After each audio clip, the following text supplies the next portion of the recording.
5A, groupe 8. Bonjour, aujourd'hui je vais vous présenter avec ma camarade un oral qui va porter sur l'identité. Pour rebondir sur le sujet, nous allons nous aider du film Billy Elliot, mais avant de parler de ce dernier, nous allons voir les définitions des différentes identités. Comme l'a dit mon camarade, nous allons voir les définitions de l'identité. Alors il faut savoir qu'il y a deux types d'identité, l'identité légale et l'identité personnelle. Une identité légale est ce qui permet d'identifier et de reconnaître la personne aux yeux de la loi et de tous grâce à notre nom et notre prénom attribués par nos parents à notre naissance. Mais il n'y a pas que ça, il y a aussi la nationalité, le sexe, la date et le lieu de naissance.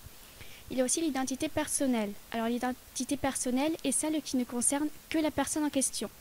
Elle se construit du jour au jour par les choix que l'on fait et même parfois par les choix de notre entourage ou de notre environnement. Et pour approfondir ces notions, nous allons traiter le cas de Billy Elliot. Présentation du film. Nom du film Billy Elliot. L'auteur du film est Stéphane Dalfry. L'année de réalisation est l'an 2000. La nationalité britannique. Donc le résumé du film. Billy Elliot est un jeune garçon âgé de 11 ans qui vit dans une petite ville minière avec son père, Jackie, et son grand frère Tony, sans oublier sa grand-mère, sa mère étant morte. Tony et Jackie travaillent dans la mine. Ils sont mineurs pour être plus précis. Billy, lui, est encore écolier. Il pratique la boxe. Un jour, par tout hasard, il découvre la danse. Au début étonné, il devient finalement émerveillé et passionné. Il en fit en cachette, en secret, avec Madame Wilkinson, sa professeure de danse. La danse devient vite sa passion. Est-ce que Billy va pouvoir réaliser son nouveau rêve de danseur? Je vais vous présenter Billy. Il a 11 ans, c'est un petit garçon, il est britannique, son ami s'appelle Michael, son père s'appelle Jackie, il a un grand frère Tony, il vit avec sa grand-mère et la mère est décédée. Nous allons donc maintenant parler de l'affirmation de soi. À la fin du film, Billy affirme son choix et montre fièrement à son père sa danse.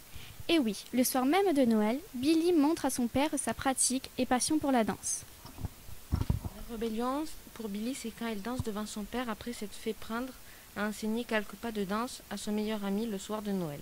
Lors de cette danse, on peut distinguer son envie de rejouer et rendre fier son père. Nous allons maintenant parler de l'évasion. Pour Billy, c'est la danse qui lui permet de s'évader. Grâce à ça, il a l'impression de s'envoler ou de disparaître. C'est pour ça qu'il danse si souvent. Ceci l'aide aussi à oublier tous ses problèmes, le refus de son père envers la danse et le décès de sa mère. Nous allons parler de l'expression de ses sentiments. L'expression de la colère de Billy est quand il crie sur Madame Wilkinson. Il peut enfin relâcher la pression qu'il endure au quotidien. C'est le choix entre devenir danseur ou suivre les traces de son père et son frère. Billy s'est autant énervé dû à la défaite d'un pas de danse qu'il n'arrive pas à réaliser. Finalement, 20 ans plus tard, Billy a nettement réalisé son rêve de danseur et danse maintenant à l'Opéra de Paris et rend fier son frère et son père.